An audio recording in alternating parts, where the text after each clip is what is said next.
Ahora lo que les voy a explicar es las transparencias de las características que tiene un reactivo nucleofílico y un reactivo electrofílico.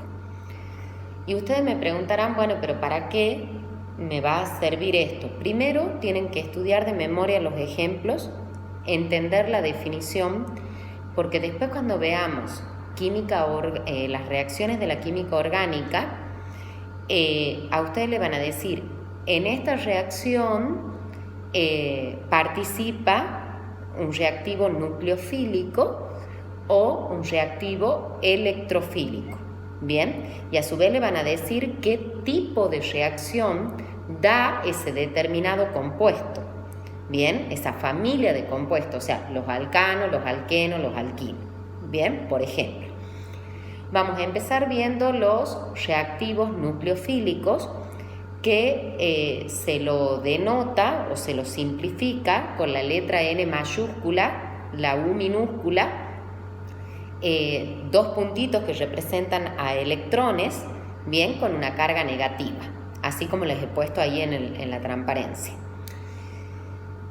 Estos reactivos presentan una alta densidad electrónica. ¿Qué significa? Electrónica viene de electrones.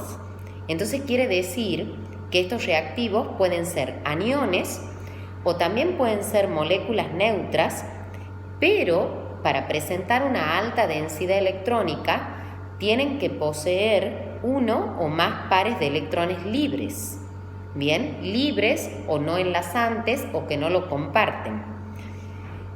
Ahora es donde enganchamos la clase de teoría ácido-base, donde nosotros hemos visto qué es un ácido y qué es una base según Arrhenius, hemos visto según Brown-Lowry y también hemos visto lo de Lewis, y yo les he dicho, chicos, eso lo vamos a dejar y lo vamos a terminar de entender en química orgánica.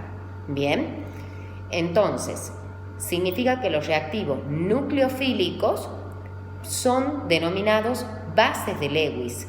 ¿Por qué? Porque tienen esos pares de electrones para poder compartir. ¿Por qué? Porque lo tienen libres.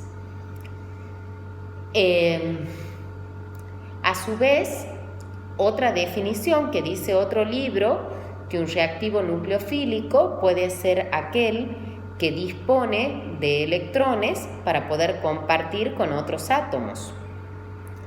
Otro libro dice que estos reactivos se caracterizan por atacar a moléculas de sustrato, o sea, a compuestos orgánicos que presenten deficiencia en los electrones.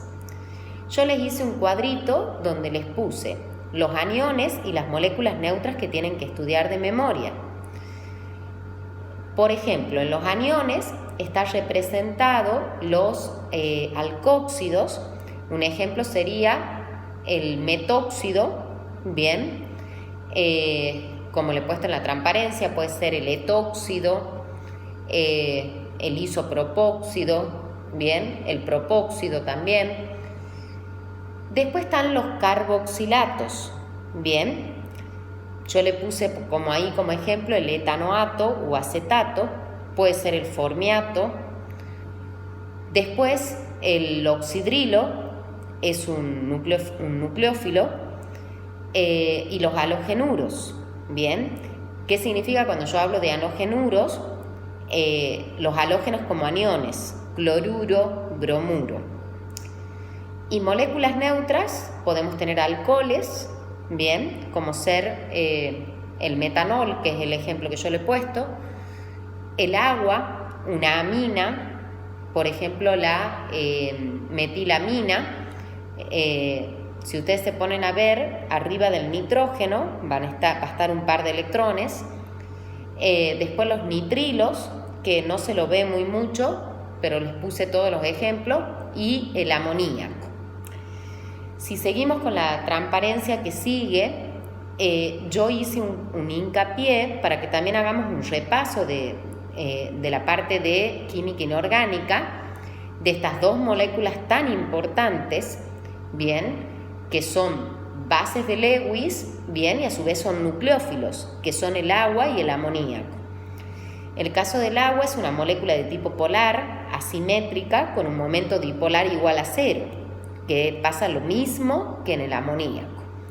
Pero veamos su estructura de Lewis, donde yo les hice ahí en la transparencia, hice el dipolo, el oxígeno presenta cierta carga negativa, mientras la parte del hidrógeno de ese dipolo presenta carga positiva, y podemos ver que presenta 2 pares de electrones libres, no compartidos o no enlazantes. También lo podemos decir 4 electrones, o sea, 2 pares o 4 electrones, donde yo les he encerrado en un círculo negro. Eso para que ustedes entiendan por qué el agua es una molécula neutra y es un nucleófilo. ¿Por qué? Porque posee pares de electrones libres. Y en el caso del amoníaco, también es una molécula polar asimétrica con un momento dipolar diferente de 0. Le hice la estructura donde podemos ver arriba del nitrógeno que está un par de electrones libres, no enlazantes o no compartidos, o también podemos decir que son 2 electrones libres, no enlazantes o no compartidos. Bien. De esa manera, para hacer un repasito y para entender por qué estas moléculas neutras tan importantes como ser el agua y el amoníaco son nucleófilos.